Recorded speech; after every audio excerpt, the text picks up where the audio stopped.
Your success doesn't depend only on what you know, but on how you make others feel. And most people will never understand that. Imagine this. You're in a room full of influential people. Everyone seems to connect instantly, form alliances, build trust. Meanwhile, you try to fit in. But conversations are short, superficial, and opportunities just pass you by. The hard truth is this: no matter how smart, talented, or hardworking you are, if you don't know how to connect with people, you're limiting your success. The most important doors in life don't open with force, but with influence.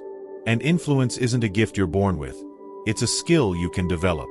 Now, the question is, do you want to be one of those who inspire trust, generate admiration, and leave a lasting impact?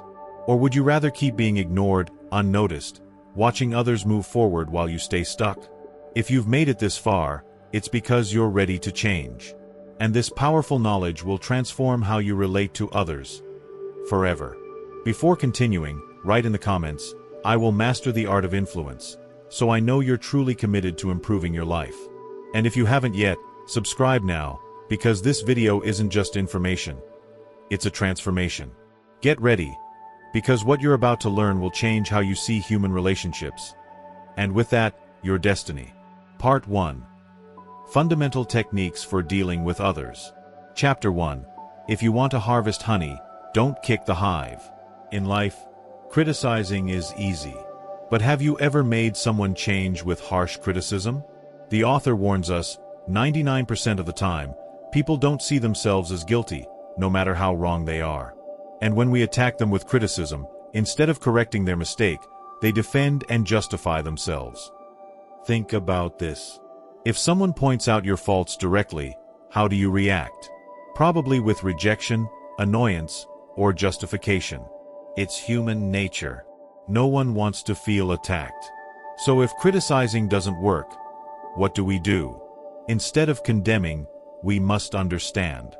Lincoln said, "Don't judge a man until you've walked 2 moons in his moccasins."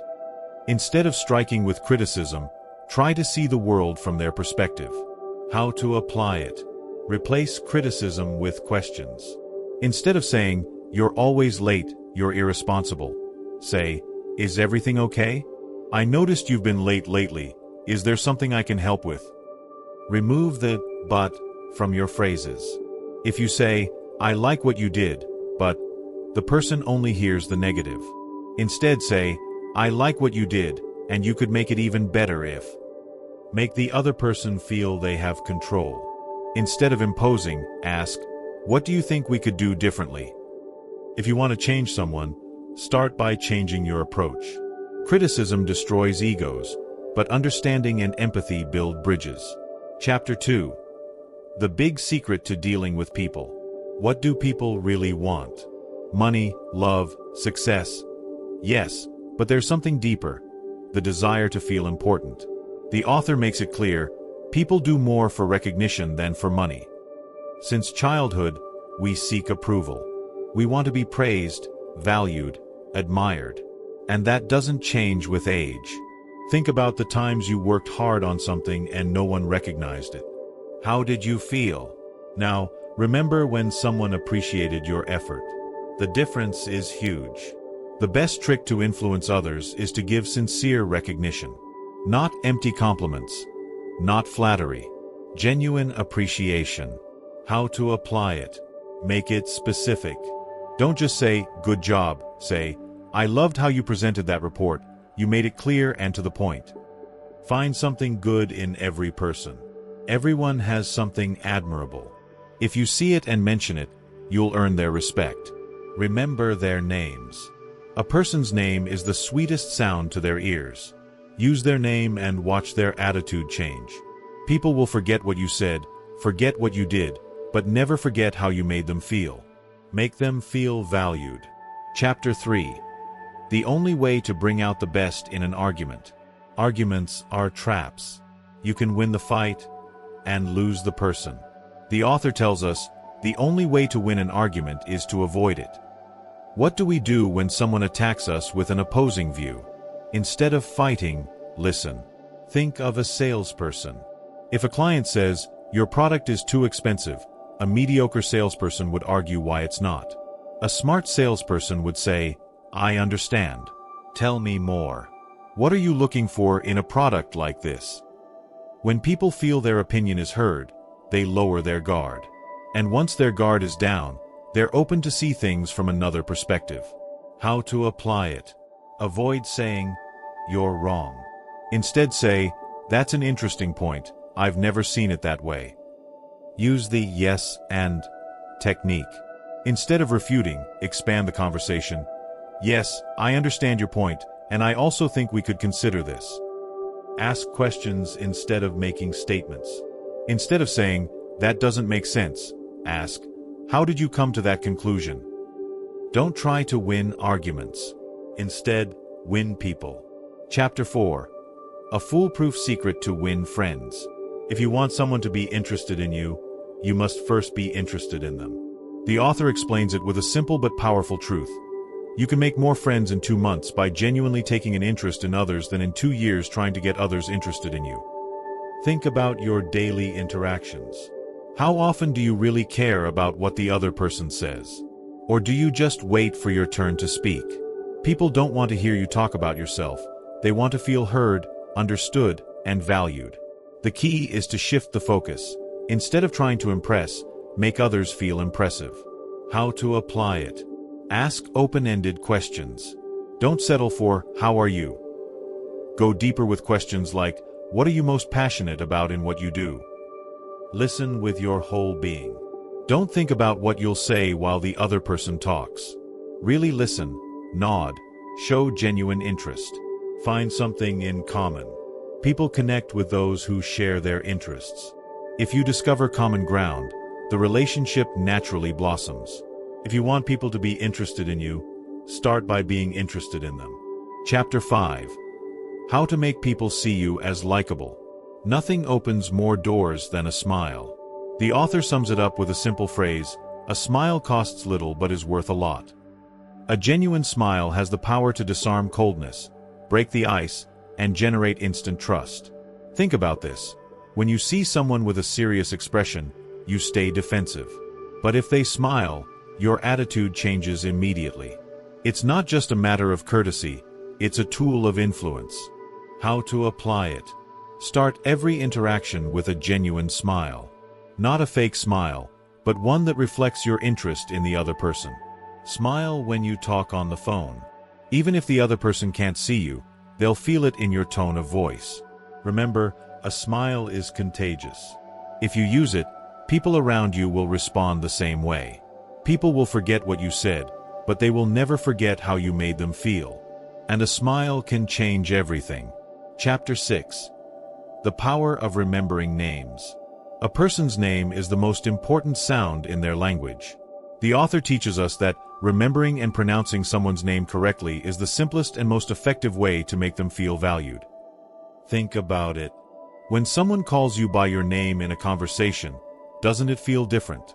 It's a personal recognition that creates an instant connection.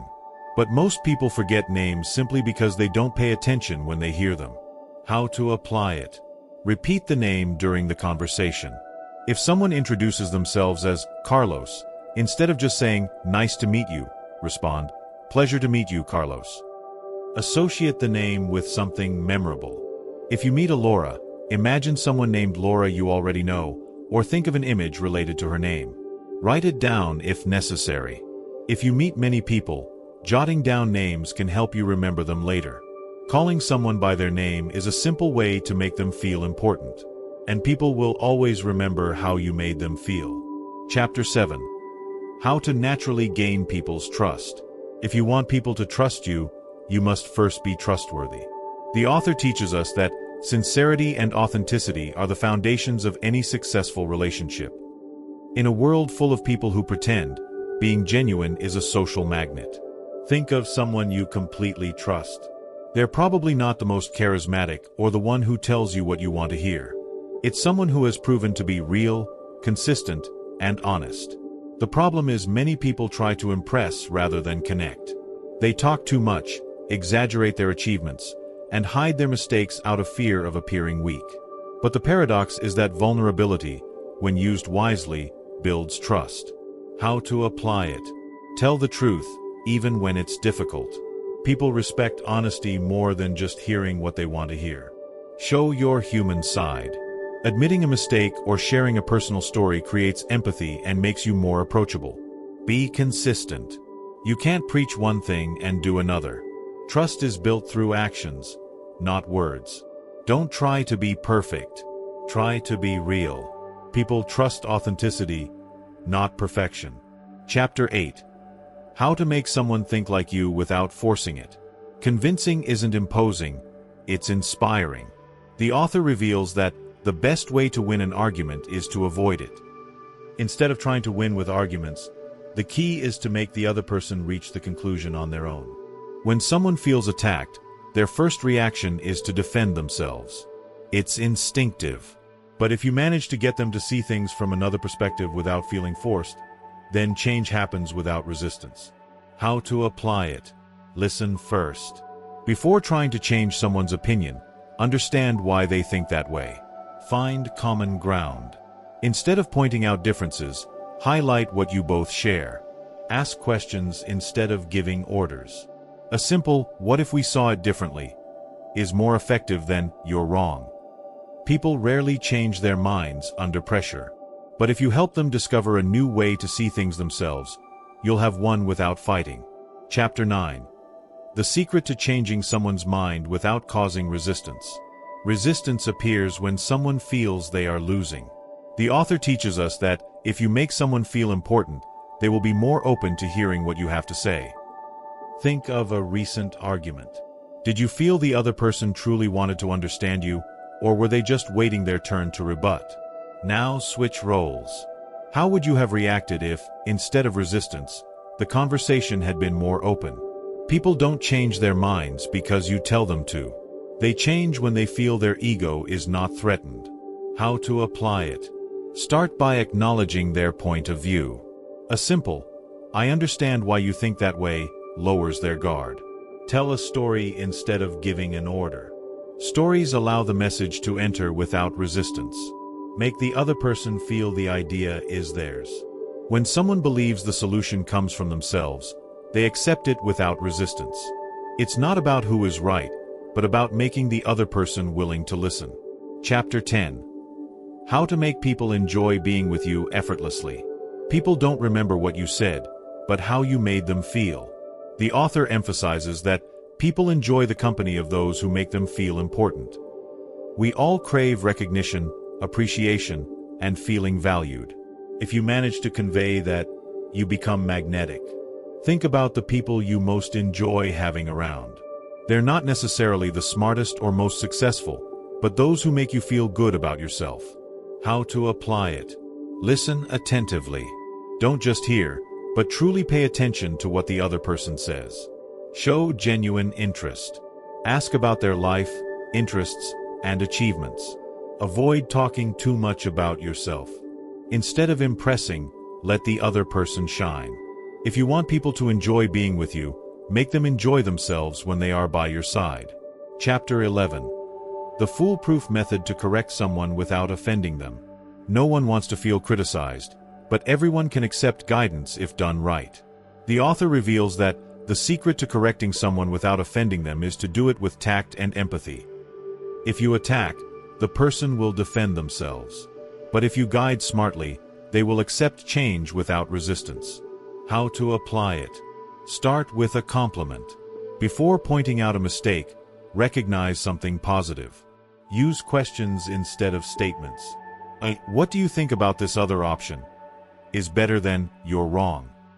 Make the change seem easy and achievable. No one wants to feel defeated before starting. If you correct someone without them feeling attacked, you've achieved something invaluable. They accept change without resentment. Chapter 12. How to become unforgettable in any conversation. It's not what you say, but how you make others feel that makes you unforgettable. The author explains that people remember those who make them feel special. If you manage to make someone feel understood, admired, or inspired, they will never forget you. Think of a conversation that marked your life. Surely it wasn't because the other person said something impressive, but because you connected on a deeper level. How to apply it. Show sincere admiration. An honest compliment can leave a lasting mark. Make the other person feel heard. Sometimes being the best conversationalist means speaking less and listening more. Find something in common. The strongest connections arise when there are shared interests or values. If you make someone feel seen, heard, and valued, you will have won their memory forever. Chapter 13. The secret to gaining influence without seeming manipulative. True influence is not about imposing, but about inspiring. The author warns us that people resist manipulation, but willingly follow those who inspire them. If you try to force someone to do something, sooner or later they will rebel. But if you manage to make them want to do it themselves, you will have real influence. Think about the leaders you admire. They are not those who command, but those who motivate. Their secret lies in making others see the value of their ideas without feeling pressured. How to apply it. Appeal to their interests. Instead of saying, "Do this for me," show them how it benefits them. Be a role model. People imitate what you do more than what you say.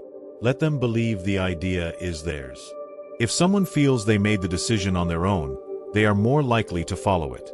Influence is not imposed, it is earned. And the best way to earn it is by inspiring trust and showing value. Chapter 14. How to make others act without feeling obligated. No one wants to feel obligated, but everyone wants to feel motivated. The author explains that when you give someone the freedom to choose, they are more likely to do what you want. Instead of giving orders, offer options. Instead of demanding, suggest.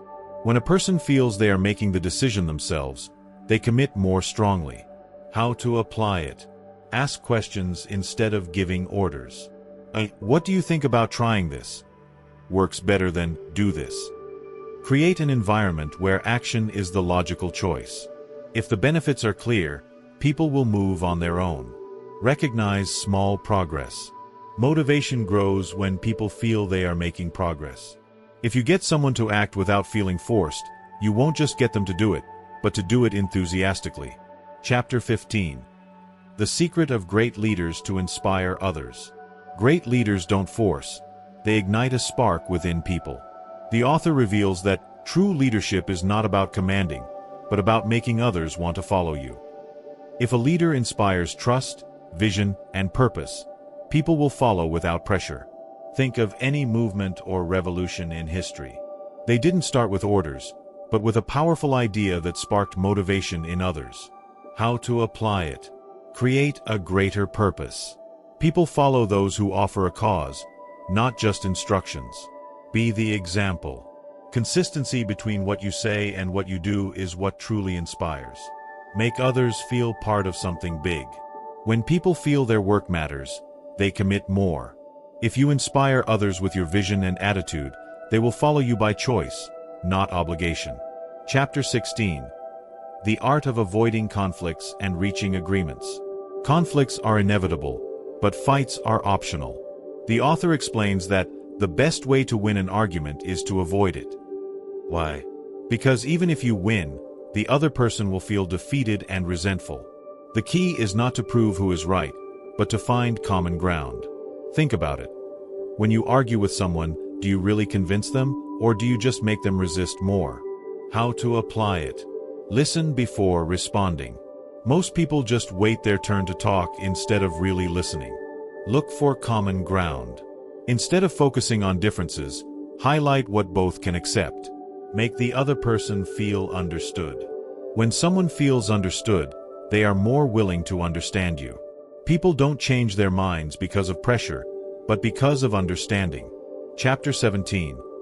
How to make someone see your point of view without resistance. If you push someone, their natural reaction is to push back.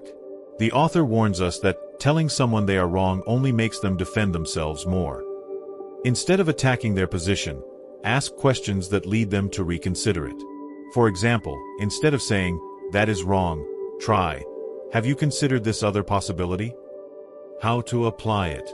Let the other person speak first. When someone feels heard, they are more open to listen. Don't say, "You're wrong." Instead, raise doubts or questions that make them reflect. Find something you both agree on. A small agreement opens the door to a bigger one.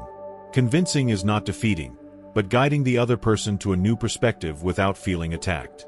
Chapter 18. The power of persuasion without aggression. People rarely do something because they are forced, but they will if they believe it is their own decision. The author says, the most powerful persuasion is when a person feels they arrived at the conclusion by themselves. If you impose your opinion, you will generate resistance. But if you make the other discover the truth on their own, they will accept it without struggle.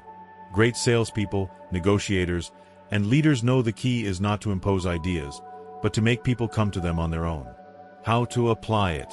Ask questions instead of making statements. Don't you think this could be useful? Is more effective than this is the best. Allow the other person to feel they made the decision. The more they feel it was their choice, the more they will defend it. Reinforce with examples and evidence. People believe what they see more than what they are told. True persuasion is not making someone accept your point of view, but helping them discover it themselves. Chapter 19. How to make someone change without resistance. When you try to change someone directly, their natural reaction will be to resist. The author teaches us that, if you want someone to improve, act as if they were already the best version of themselves. That is, treat the person as if they already had the qualities you want them to develop. For example, if you want a colleague to be more punctual, instead of saying, "You're always late," say, "I like how you value other people's time." Little by little, they will start acting according to that image you project. How to apply it. Highlight the positive qualities you want to reinforce. People tend to behave according to the expectations others have of them. Make suggestions instead of criticisms. Instead of saying, "Don't do this," say, "Have you thought about doing this instead?" Set the example. People imitate what they see more than what they are told.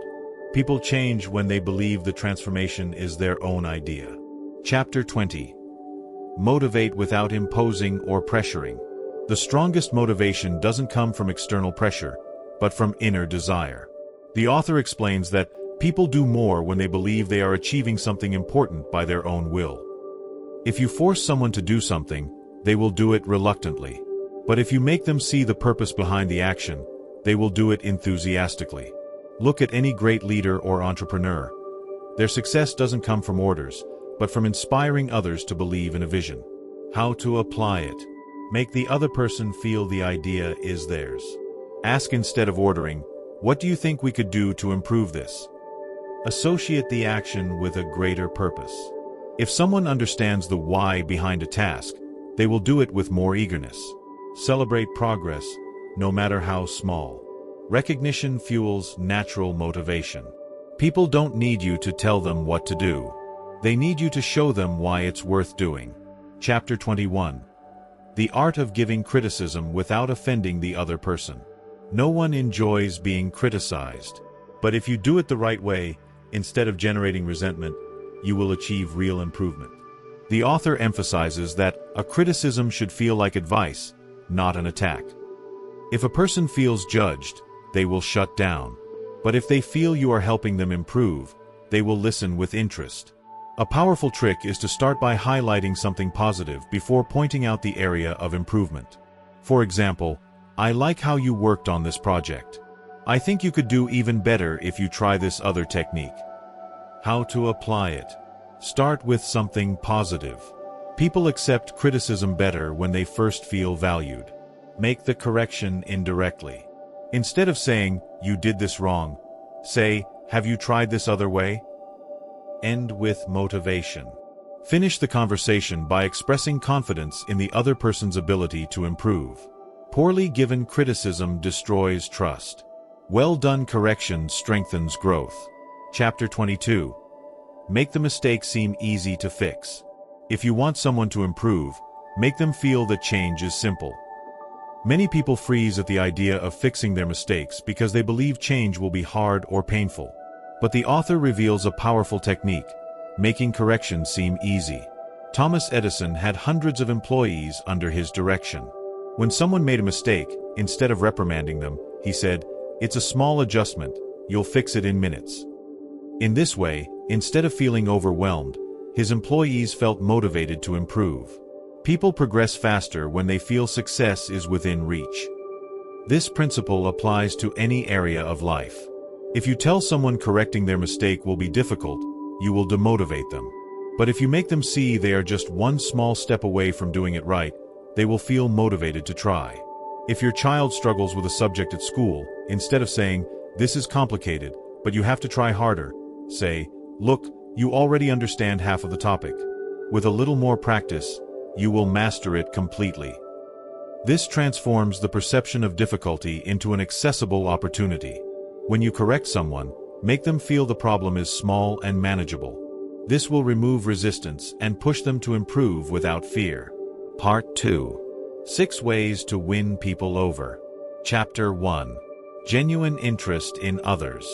You can make more friends in 2 months by sincerely taking an interest in others than in 2 years trying to get others interested in you. Here is a principle that changes everything. The key to being liked is not impressing others, but showing them that you truly care. It sounds simple, but in practice, few apply it. Most people are too busy talking about themselves, waiting their turn to tell their story, instead of really listening. But the author tells us the real secret lies in a shift of focus. If you want people to enjoy being with you, start by showing genuine interest in them. Imagine you're at a gathering. There are 2 types of people. One who talks non-stop about their achievements, and another who listens attentively, asks questions about what you say, and shows genuine curiosity. Who do you feel more comfortable with? Exactly. We are attracted to people who make us feel important, because deep down, we all want to be heard and valued. But beware, this is not about pretending interest to get something in return. That's noticeable. It's a different mindset. Instead of entering a conversation asking yourself, "What can I get?" enter thinking, "What can I learn from this person?" The challenge is clear. In your next conversation, set aside the desire to talk about yourself and practice the art of curiosity. Ask, listen, learn. You will notice people open up more and enjoy your company more. Chapter 2. Smile. The simplest and most powerful action to influence others is a sincere smile. It sounds basic, but it's underestimated. Smiling is the fastest way to create a good impression. It's free, instant, and completely changes how others perceive us. But there is one important detail. The smile must be genuine. Studies have shown that when someone smiles at us, our brain releases endorphins and serotonin, the same substances that make us feel good. And here's the trick. When you smile, the other person unconsciously feels better too. It's a contagious effect. Think about your experience in stores or restaurants. Are you more inclined to help a friendly, smiling employee or someone with a serious, cold expression? The same applies in any human interaction. The smile is your calling card, a silent message that says, "I'm happy to see you." So the exercise is simple. Get used to smiling more. Not forced, but authentically. Try this for a whole day and observe how people's responses to you change. Chapter 3. Remember names. A person's name is, for them, the sweetest and most important sound in any language. Have you ever had someone call you by your name after seeing you only once? It feels good, right? It makes us feel recognized. Conversely, when someone forgets our name or calls us by the wrong one, we feel irrelevant. Here lies the power of this principle. People love hearing their name because it's a fundamental part of their identity. Using it in conversation creates an instant connection.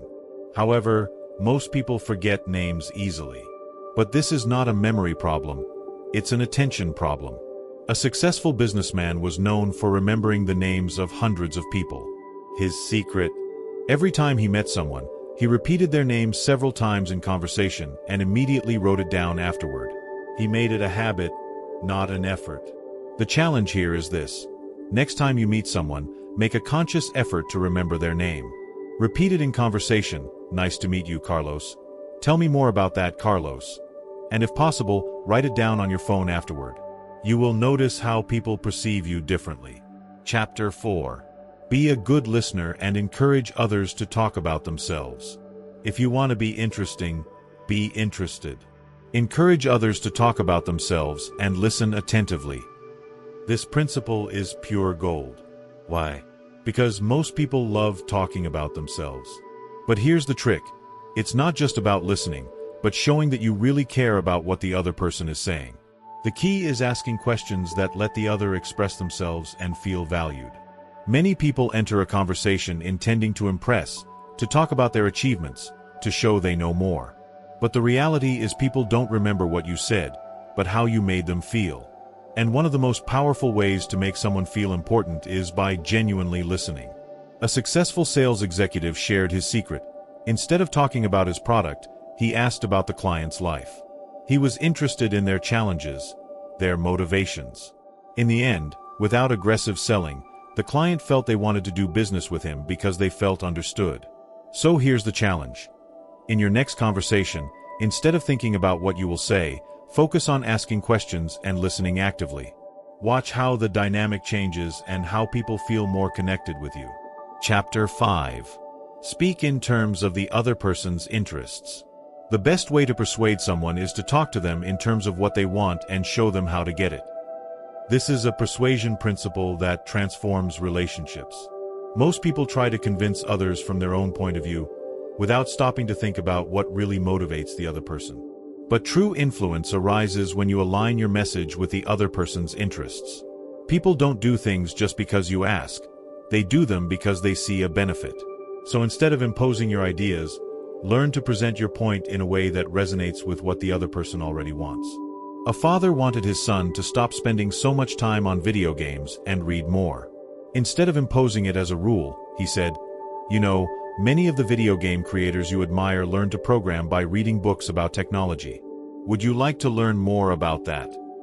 By aligning reading with the child's interests, he achieved his goal without resistance. So here's a task for you. Next time you want to convince someone of something, instead of focusing on what you want, ask yourself, how can I present this in a way that interests the other person? You'll see your persuasive power soar. Chapter 6. Make the other person feel important, and do it sincerely. People may forget what you said, but they will never forget how you made them feel. Do you want to have a positive influence and build strong relationships? Make people feel valuable.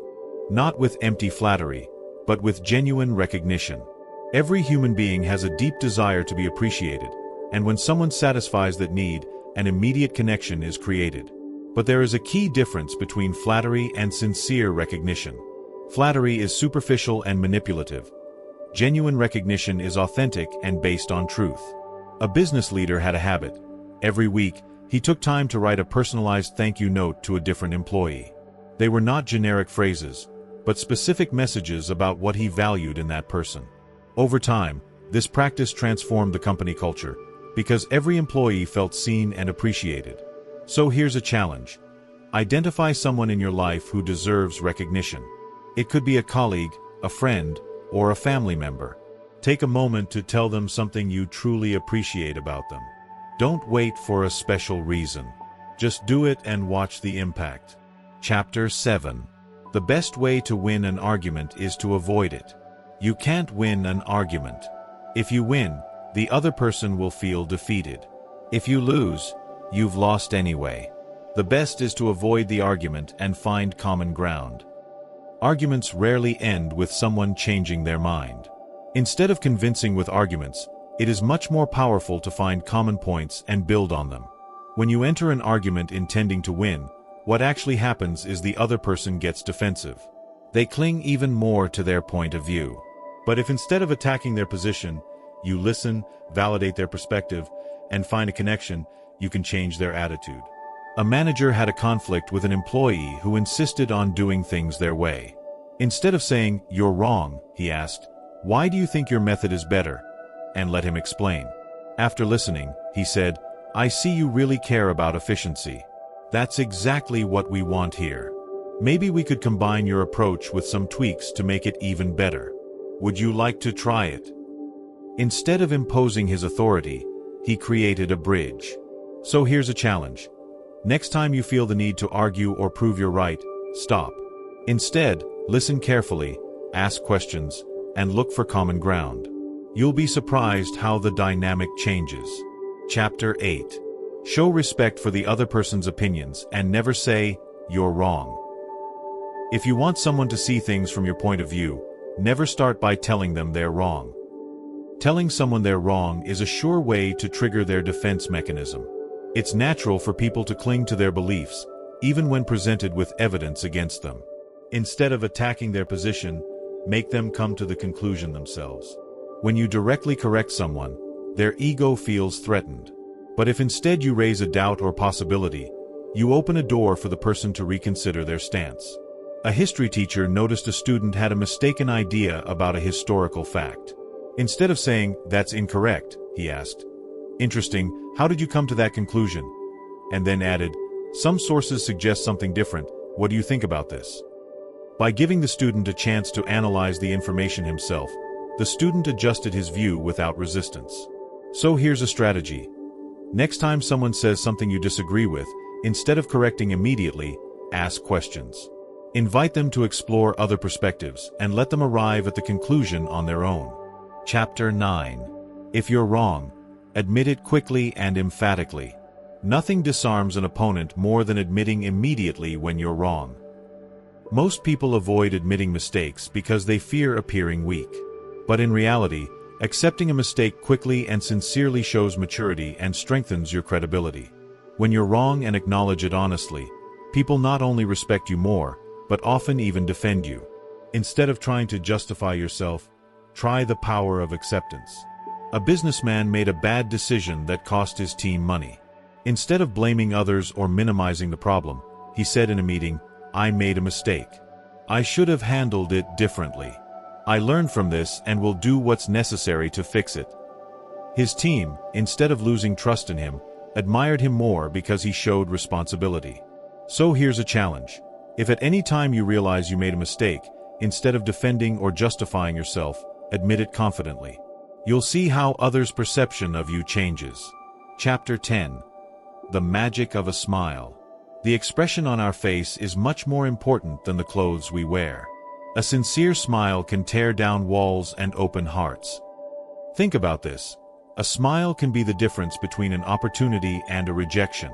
How many times has someone with a cold attitude made you feel uncomfortable? On the other hand, a genuine smile builds trust, sympathy, and can even change a person's mood. Carnegie teaches us that human relationships don't depend only on what we say, but on how we say it and the energy we convey. People who don't smile are like stores without lights. They may have quality products, but no one wants to enter. If you want to improve your relationships, make friends, or influence others, start by smiling more. And no, I'm not talking about a forced or fake smile, but a genuine expression of interest and warmth. The world reacts to how we treat it, and a smile is the first key to open doors. Chapter 11. The power of one's own name. The sweetest sound to any person is their own name. Do you remember the last time someone called you by your name and made you feel special? Carnegie discovered that simply remembering and pronouncing someone's name creates a positive and deep impact. It is a symbol of respect, recognition, and connection. Great leaders and businessmen know that remembering names builds powerful relationships. It's a small gesture with a huge effect. When you take the time to learn and use someone's name, you show them that they are important to you. In the world of business, sales, and interpersonal relationships, this simple detail can make the difference between closing a deal or being forgotten. So here's a challenge. Next time you meet someone new, repeat their name in conversation and make an effort to remember it. You'll notice how that person's attitude changes immediately. Chapter 12. How to listen and be remembered. Being a good conversationalist doesn't mean talking a lot, but knowing how to listen. We live in a society where everyone wants to be heard, but few are willing to listen. And this is a mistake. Carnegie reveals that one of the best ways to get someone to like you is simply letting them talk about themselves. People love to talk about their experiences, dreams, and problems. If you want to influence others, become a great listener. When you pay genuine attention, without interrupting, judging, and showing interest, people perceive you as valuable and trustworthy. And here's the key: don't just listen with your ears, listen with your heart. Nod, ask relevant questions, show that you truly care. Chapter 1.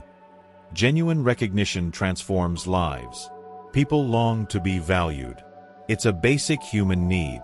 When someone acknowledges our effort and says something positive about what we do, we feel an immediate boost to do more and be better. The problem is that most people never receive this recognition. At work, in the family, in society, everyone is ready to criticize, but few take the time to say, "You did a great job," or "I love how you handled that situation." And here's the key. If you become the person who genuinely recognizes the good in others, you will gain their respect and admiration immediately. But beware, it's not about throwing empty compliments. Recognition must be specific and sincere. Instead of saying, "You're great," say, "I like how you managed that meeting. You stayed calm and got everyone to agree without unnecessary arguments." When someone feels their effort is valued, they commit more and begin to see you as someone who truly brings something positive. Chapter 2. Don't give orders, inspire action. Nobody likes being told what to do. The moment someone feels forced, their natural instinct is to resist. If instead of ordering, you get the other person to see for themselves what they need to do, you will not only get their cooperation, but they will do it enthusiastically. If you are a boss and want an employee to arrive earlier, instead of saying, "You need to be on time or there will be consequences," say, "I know you're a committed and valuable person to the team. How can we make sure meetings start on time and without interruptions?" This makes the person involved and take initiative on their own, instead of feeling obligated. The best leaders don't order. They plant ideas and let people feel the decision is theirs. Chapter 3. How to correct without humiliating. Most people fear criticism because corrections usually come with humiliation or contempt. If you correct someone harshly, their reaction will be defensive, ignoring what you say or even becoming resentful. But if you learn to correct subtly and constructively, you will get the person to truly listen and want to improve. Key technique. Start with something positive. Find something the person did well and mention it first. Present the improvement indirectly. Instead of saying, "You did this wrong," say, "There is something we could improve even more." Finish with confidence in their ability. Example. "I liked how you structured your presentation. It's clear and has good information. I think if we adjust the ending a bit, it could be even more impactful. I trust you will do a great job with that." This way, the person doesn't feel attacked, but sees the correction as an opportunity for growth. Chapter 4. Give people a reputation to live up to.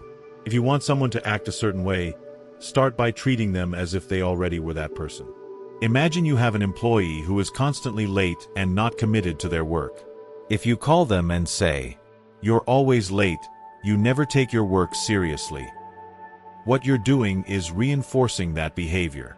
In their mind, they are telling themselves, "That's who I am." But if instead you say, "I have always seen great potential in you. You're a responsible and reliable person, and I know you can handle this without problems," what you're doing is building a positive reputation for that person, giving them a standard they will strive to meet. This principle is based on the Pygmalion effect, a psychological theory that shows people tend to behave according to the expectations others have of them. A study in schools showed that when teachers were told certain students were bright and had great potential, those students ended up performing better, even though they had been randomly chosen. Simply because the teachers treated them with more confidence and respect. How to apply this in your life? Find a positive quality in the person, even if it's small. Let them know you trust that quality and expect the best from them. Constantly remind them of that positive self-image. If you start seeing people not for who they are today, but for who they can become, you will be surprised how they begin to change. Chapter 5. Make people feel important. There is nothing more motivating to a person than feeling valued. Think about how you feel when someone says to you, "What you did was amazing. You really made a difference." That kind of comment has a deep impact on us. It makes us feel our existence has purpose and our actions matter. Now, imagine you can give that feeling to others. People who know how to make others feel important are magnetic. They are the kind of people everyone wants to have around. How to apply this in your life? Call people by their name. Nothing sounds sweeter to someone than their own name. If you take the time to remember how they are called, You're telling them they are important. Ask questions about their life and listen carefully. When you ask, "How did your presentation go?" or "How's that project you were working on?" the other person feels you really care. Acknowledge others' efforts. Don't wait for someone to do something perfectly to praise them. If someone is trying hard, say it, "I see you're working hard on this, that's admirable." Make others feel needed. A person who feels their presence is valuable commits more to anything they do. If you apply this daily, you'll notice how people start responding differently to you. They'll see you as someone who truly cares about others, and that will make you an influential figure in their lives. Chapter 6. The Power of a Kind Word. In a world where criticism and indifference are common, a kind word is like a ray of sunshine on a gray day. Words have immense power. They can lift someone's spirits or completely destroy them. A Harvard study showed that employees who received positive recognition increased their productivity by up to 31%. On the other hand, those who only received criticism or indifference became less efficient and less committed to their work. People may not always remember what you said, but they will remember how you made them feel. How to apply this in your life. Instead of just saying, "Thank you," say, "Thank you for doing this, I really appreciate it." If someone does something well, acknowledge it publicly. Maria had a great idea in today's meeting. If you see someone feeling down, a few words can make a difference. "I know you're going through a tough time, but I want you to know that I believe in you." Sometimes, all a person needs to turn their day around is a kind word. Chapter 7. Don't scold people, let them discover their mistake. The way you correct someone can either help them grow or push them away. If you reprimand someone directly, their natural instinct will be to get defensive. No one likes to feel attacked or belittled. But if you can get the person to discover their mistake on their own, then the change will be genuine and voluntary. Example. Let's say a coworker submitted a report with mistakes. Instead of saying, "This is wrong, you need to fix it," you can say, "This report has some really interesting information. Do you think we could fine-tune a few details to make it even clearer?" With this strategy, instead of making the person feel like they failed, you're guiding them toward a solution without making them feel attacked. The best way to help someone change is not by forcing them, but by helping them reach the conclusion themselves. Chapter 8. When everything goes wrong, stay calm. When things go wrong, most people's instinctive reaction is to panic.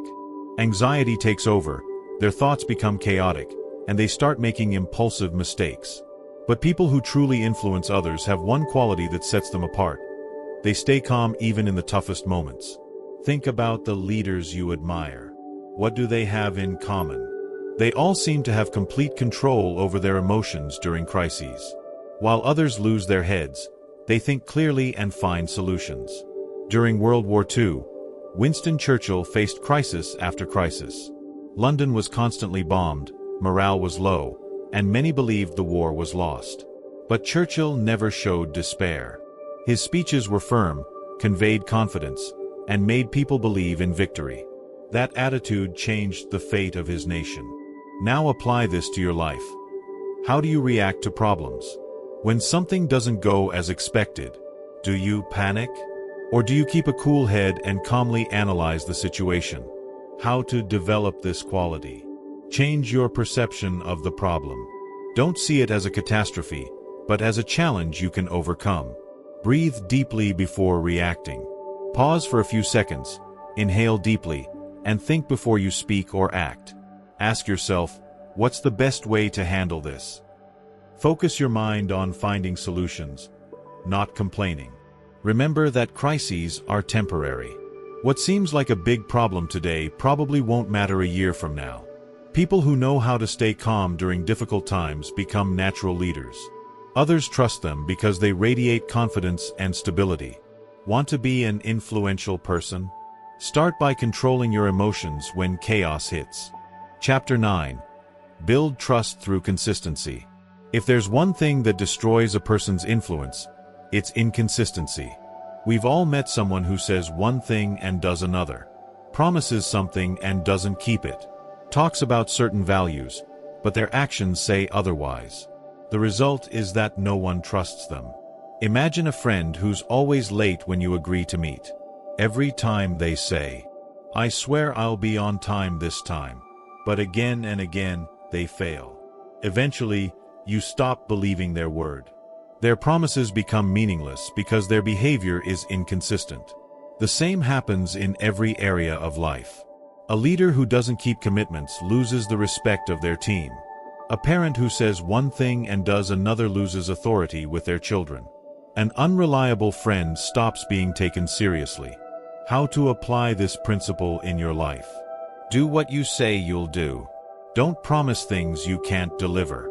Be consistent in your actions. You can't act one way one day and completely differently the next. If you make a mistake, own it and correct it. Trust is not about being perfect, it's about being transparent. Don't give excuses, deliver results. Words may convince for a moment, but actions are what truly matter. If you are consistent and reliable, your word will carry weight. When you speak, people will listen. When you make a promise, they'll know they can count on you. That is the true power of influence. Chapter 10. The Key to True Leadership. Many people believe leadership is about giving orders, enforcing rules, and having total control. But true leaders are not those who force others to follow them. They are those who inspire others to want to follow them. Think about someone who positively changed your life. It could be a teacher, a boss, a mentor, or even a friend. Why did that person impact you? Most likely not because they yelled or forced you to do something, but because they inspired you with their example, their way of speaking, and their view of the world. Leadership is not about power. It's about influence. How to become a natural leader. Lead by example. Don't ask others to do something you're not willing to do yourself. Make others feel valued. A leader who recognizes and motivates their team gets extraordinary results. Don't impose, persuade. Instead of saying, "Do this because I said so," say, "I think this is the best option. What do you think?" Listen more than you speak. A good leader knows when to stay quiet and let others share their ideas. Project confidence and security. If others see you as strong and stable, they will naturally follow you. Real influence doesn't come from a title or position of authority. It comes from who you are and how you make others feel. When you apply these principles, people respect you not because they have to, but because they truly want to. Chapter 11. The Art of Handling Conflicts Intelligently. Conflicts are inevitable in life.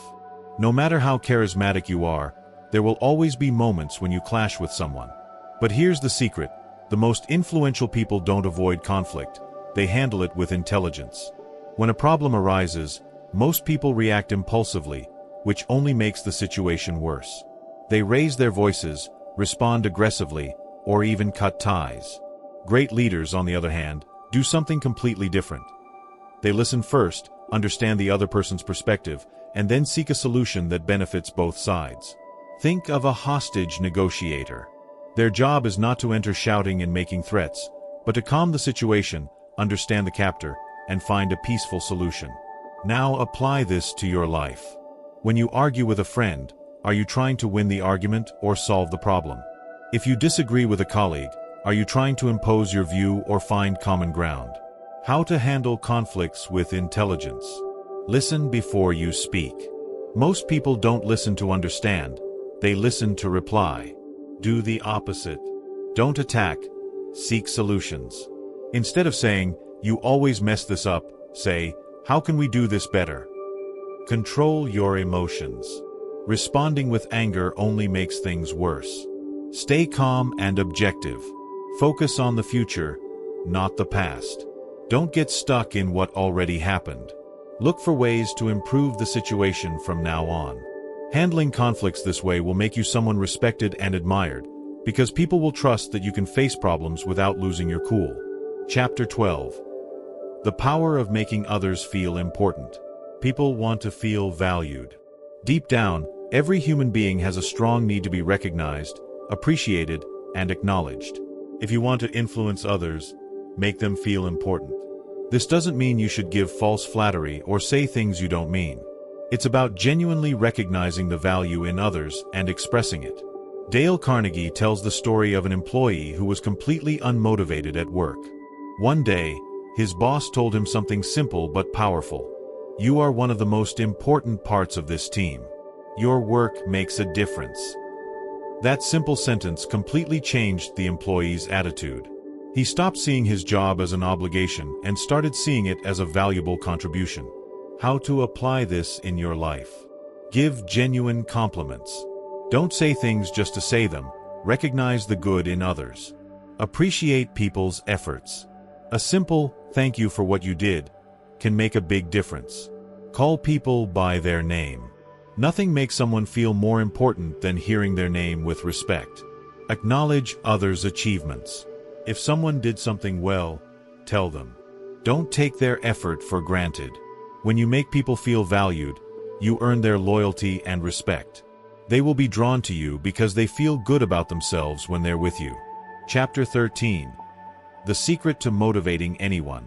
Why do some people get others to do what they want effortlessly, while others struggle and constantly fail? The answer is simple. Motivated people do things willingly, not out of obligation. If you force someone to do something, they will do it with resistance and without enthusiasm. But if you make them want to do it, they will do it with energy and commitment. Imagine a football coach who constantly yells at his team and threatens them with punishment. The players might follow orders, but they'll do it without passion. Now imagine another coach who motivates his team by showing them the impact of their effort, making them feel part of something bigger, and highlighting their strengths. Which one do you think gets better results? How to effectively motivate people. Focus on what they'll gain, not what they'll lose. Instead of saying, "If you don't do this, you'll fail," say, "If you do this, you'll succeed." Find what truly motivates them. Not everyone is driven by the same thing. Some seek recognition, others stability, others personal growth. Use inspiring stories. Sometimes, a well-told story can ignite motivation more than any logical argument. Make them feel like the idea is theirs. People are more committed when they feel they made the decision themselves. Learning to motivate is one of the most powerful skills you can develop. Not only will it make people want to help you, it will also strengthen your relationships. Chapter 14. The Golden Rule of Human Relationships. If there were only one rule that guaranteed success in human relationships, it would be this. Treat others as you want to be treated. It's a simple idea, but incredibly powerful. When you treat people with respect, patience, and understanding, they will respond in the same way. Think of a customer who comes to a restaurant and treats the waiter badly, complains about everything, is rude, and acts superior. How do you think the waiter will treat them? Now imagine another customer who smiles, is kind, and shows gratitude for the service. Which one will be treated better? People reflect what they receive.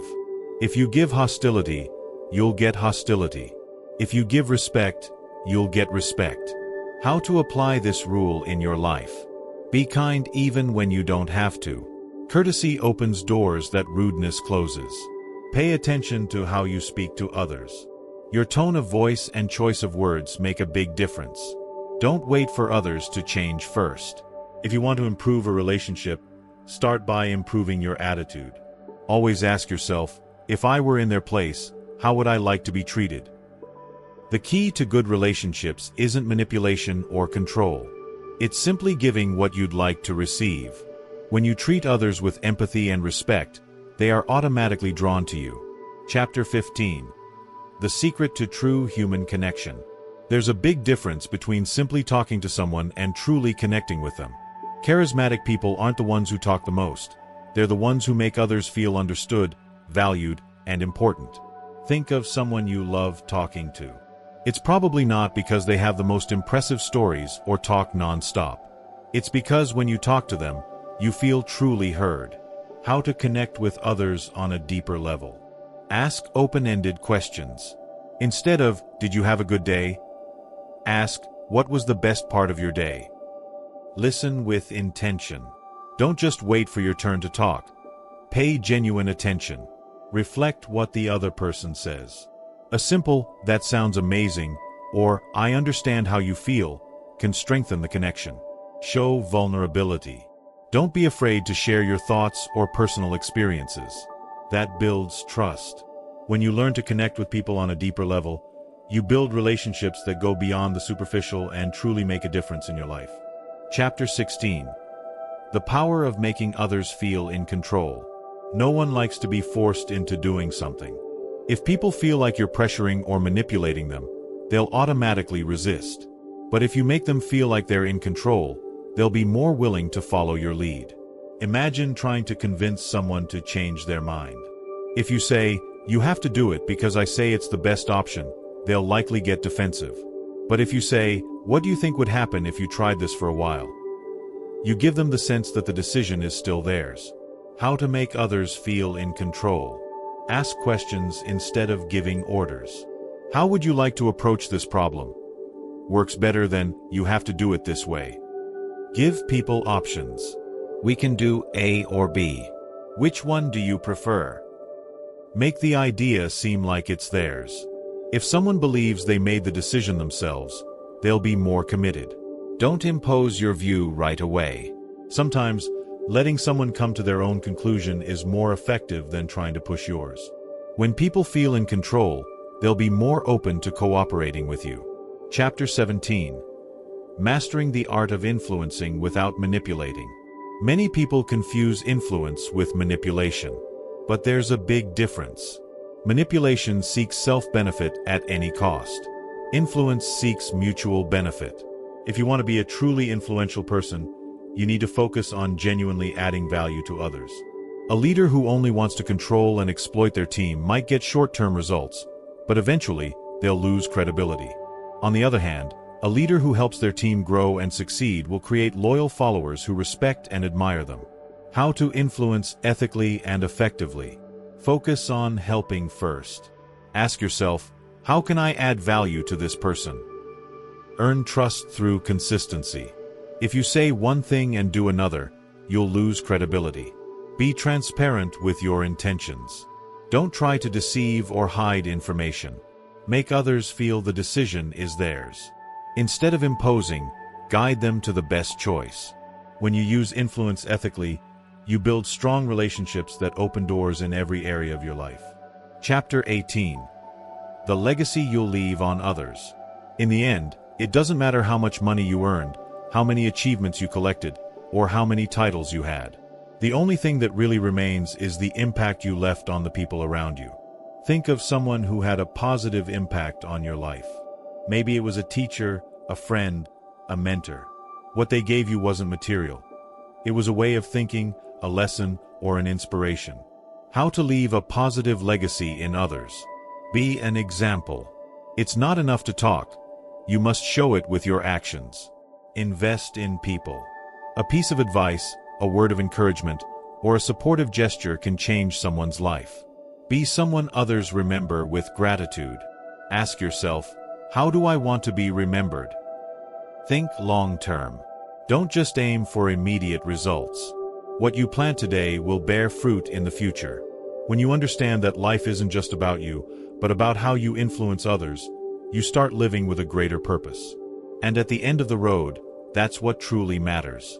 We've gone through powerful principles that can transform your life and your relationships. But here's the real challenge. It's not enough to know them, you have to apply them. So tell me in the comments, which of these principles will you start using today?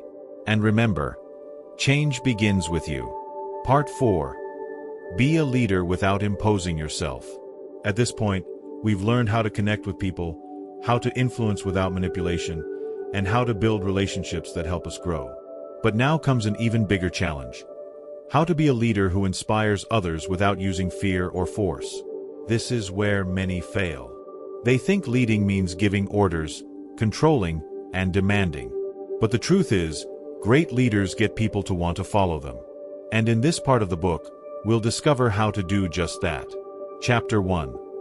The first step to becoming a leader who inspires. Before you try to guide others, there's something essential you must do. Be someone worth following. People don't follow words, they follow examples. You can give motivational speeches, you can talk about leadership all day. But if your behavior doesn't reflect what you preach, no one will take you seriously. Think of a boss who only gives orders but never puts in effort. That kind of leader creates distrust and demotivation. Now think of someone who works alongside their team, who leads by example and genuinely cares about others. That's the kind of leader people follow with enthusiasm. How to become someone worth following. Be consistent in what you say and do.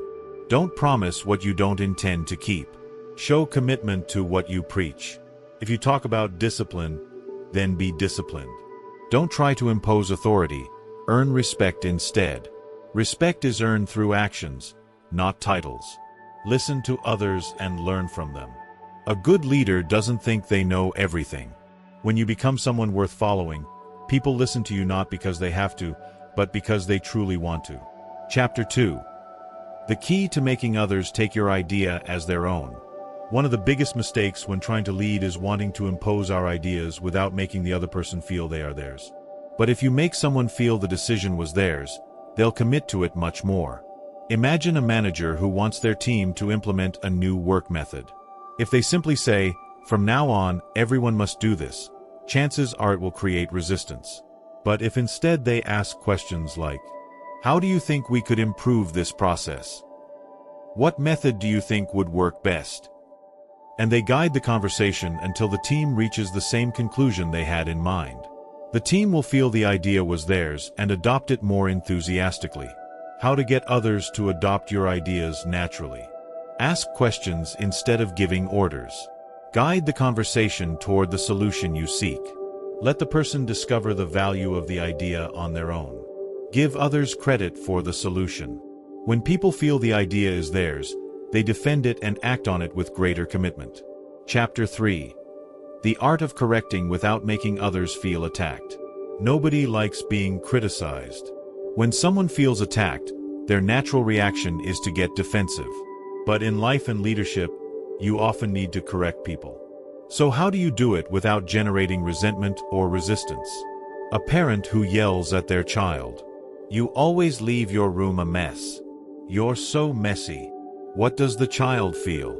Rejection and shame. Their reaction will be to justify themselves or ignore the criticism. Now, a parent who says, "Son, I've noticed your room's been a little messy lately. How could we keep it more organized?" What does the child feel? Respect and responsibility. Instead of feeling attacked, they feel part of the solution. How to correct without causing resentment. Start with a positive comment.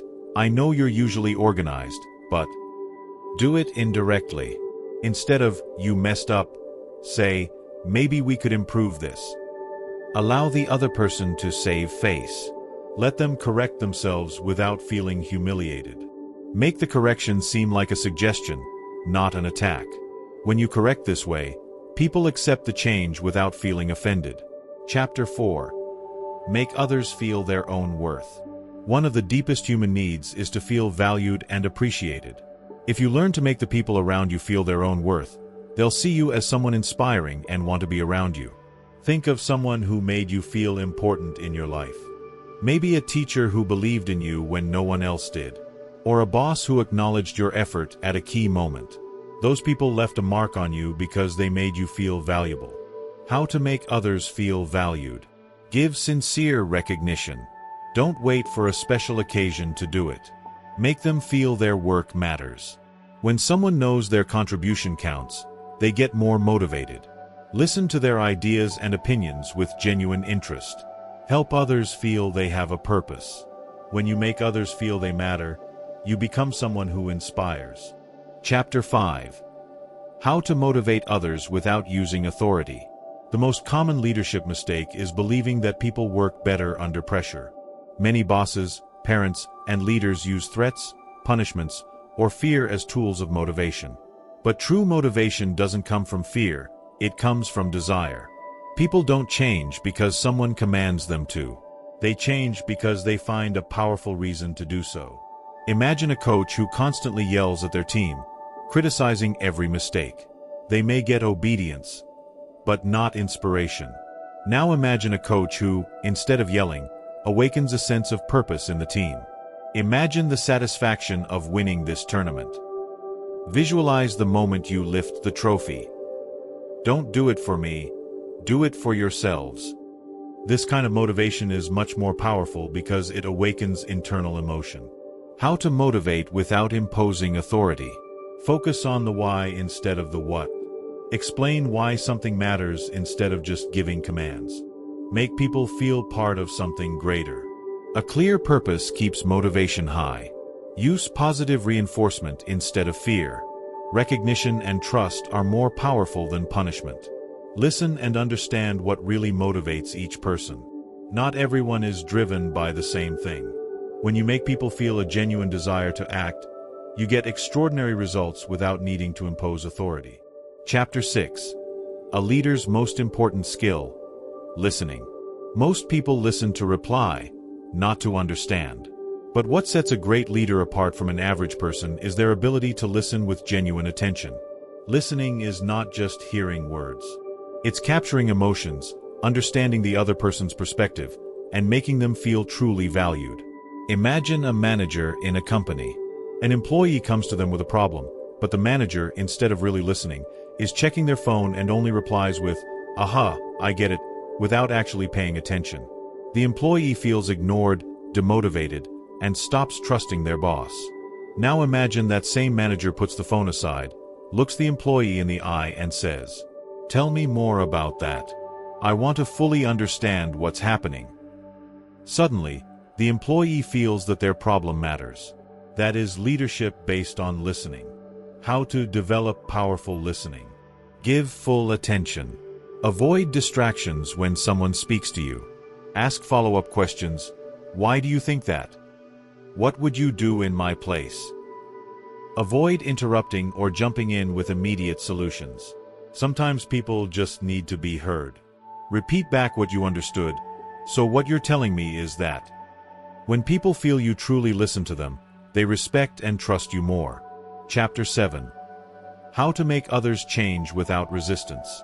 Change is one of the hardest things to achieve in people. When someone feels they're being forced to change, their natural reaction is to resist. But there's a strategy to help someone change without making them feel it's being imposed. A father wants his son to stop using his phone so much and spend more time reading. If he says, "Stop using your phone. You should read more," what will the son do? He'll keep using the phone, but now with resentment. But if the father says, "You know what book changed my life when I was your age? I wish someone had given it to me earlier." Now he's planted curiosity. If he continues telling the story of the book and how it helped him, it's likely the son will want to read it on his own. How to get someone to change without imposing the change. Don't criticize directly. Criticism triggers automatic resistance. Tell stories instead of giving orders. Stories inspire more than direct advice. Ask questions instead of imposing opinions. What do you think about this? How do you think we could improve? Guide their thinking instead of dictating conclusions. When you help people come to their own conclusions, the change becomes natural and lasting. Chapter 8. The power of making others feel important. If there's one thing that drives human beings, it's the desire to feel important. People seek recognition, validation, and the feeling that their presence matters. If you learn how to make others feel important, you'll earn their trust, respect, and loyalty. An employee works hard at his job, but his boss never acknowledges his effort. Over time, the employee loses motivation and begins doing the bare minimum. Now imagine that same boss says, "I saw how you handled that difficult client yesterday. I was impressed by your patience and your ability to resolve the issue." That small recognition changes everything. The employee feels valued, motivated, and eager to give even more. How to make others feel important. Acknowledge efforts and achievements, not just results. Give others credit for their ideas and contributions. Remember small details about people. How's your son doing after his exam? Show sincere gratitude. A simple "thank you" can make a big difference. When you make others feel important, they see you as someone special in their lives. Chapter 9. The secret skill to earn respect without imposing yourself. If you want people to respect you, there's something more powerful than authority: being a living example of what you preach. Genuine respect isn't demanded, it's earned. Imagine two leaders in a company. One constantly demands respect but doesn't follow their own rules. The other works with dedication, treats everyone fairly, and always keeps their word. Which one will be more respected? People don't follow orders. They follow examples. How to earn respect without imposing it. Always keep your promises. Nothing destroys credibility more than breaking your word. Treat everyone with fairness and justice. Don't make distinctions based on status or personal interests. Acknowledge when you're wrong. Humility is a sign of greatness. Master what you preach. People respect those who show real knowledge and experience. Respect can't be bought or demanded. It's built through daily actions. Chapter 10. How to make others follow you voluntarily. The difference between a boss and a leader is that the boss commands, but the leader inspires. People may obey out of obligation, but they only follow willingly those who inspire them. Think of the most influential leaders in history. Gandhi, Martin Luther King, Nelson Mandela. None of them forced people to follow them. They did it by sharing a powerful and credible vision. How to get people to follow you without forcing them. Share a clear and exciting vision. People follow those who show them a better path. Listen and understand others. People follow those who make them feel valued. Show absolute integrity. Trust is the foundation of leadership. Inspire through actions, not just words. When people see that you are a living example of your message, they will follow you by choice. We've walked a deep journey, filled with timeless strategies to transform how you connect with others. But now comes the most important question. What will you do with this knowledge? Knowing how to win friends and influence people isn't enough. The real power lies in applying each principle, each strategy, in your daily life. People remember more how you make them feel than what you say. The key to influence is to understand and connect with others. Respect and leadership aren't demanded, they're built through action. Being a good conversationalist means being a great listener.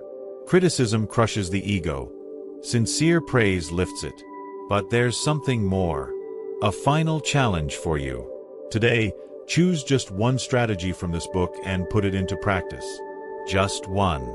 Maybe it's to stop criticizing, or to give sincere praise, or maybe to listen more than you speak.